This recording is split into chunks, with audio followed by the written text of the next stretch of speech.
Hello viewers, welcome to my channel.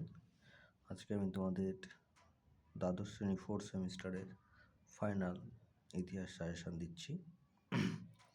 দেখো, তোমাদের প্রথম যে অধ্যায়টা ছিল সেটা হচ্ছে বিদ্রোহ ও ব্রিটিশ রাজ। এটা তৃতীয় অধ্যায় বলে তোমাদের রয়েছে।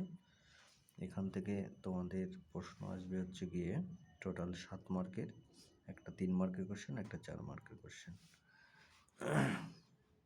এখান থেকে আমি তোমাদের প্রশ্ন রেখেছি মোট 5টা। দেখে নাও। প্রথম প্রশ্ন, 1857 সালে বিদ্রোহের প্রত্যক্ষ কারণ কী ছিল? 1857 সালের বিদ্রোহের প্রত্যক্ষ কারণ কী ছিল? অথবা লিখেছি 1857 সালের মহাবিদ্রোহের পেছনে এনফিল্ড রাইফেলের কী ভূমিকা ছিল? এই দুটো কোশ্চেন একই উত্তর হবে। কোশ্চেনটা একটু ঘুরিয়ে দিতে পারে, এখানে আবার কোশ্চেন দিতে পারে তাৎক্ষণিক কারণ, মহাবিদ্রোহের তাৎক্ষণিক কারণটাও দিতে পারে তোমাদের। এরপর দেখো, 2 দাগে প্রশ্ন রেখেছি, 1857 খ্রিস্টাব্দের বিদ্রোহে মধ্যবিত্ত বাঙালি সমাজ অংশগ্রহণ করেনি কেন? 3 নম্বরে 1857 সালের মহাবিদ্রোহের ফলাফল আলোচনা করো। এখানে ফলাফল আর তোমরা এখানে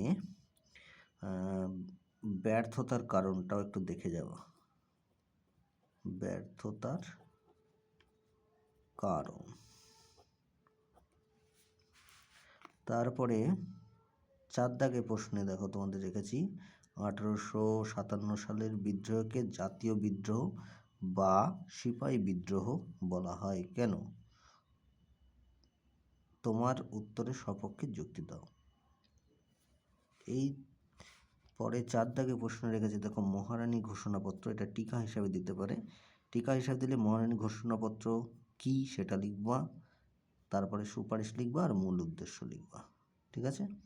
এই ছিল তোমাদের প্রথম অধ্যায়ের থেকে 5টা কোশ্চেন। এই 5টার মধ্যে 2টো কোশ্চেন অবশ্যই তোমরা পরীক্ষায় প্রশ্নে পাবা।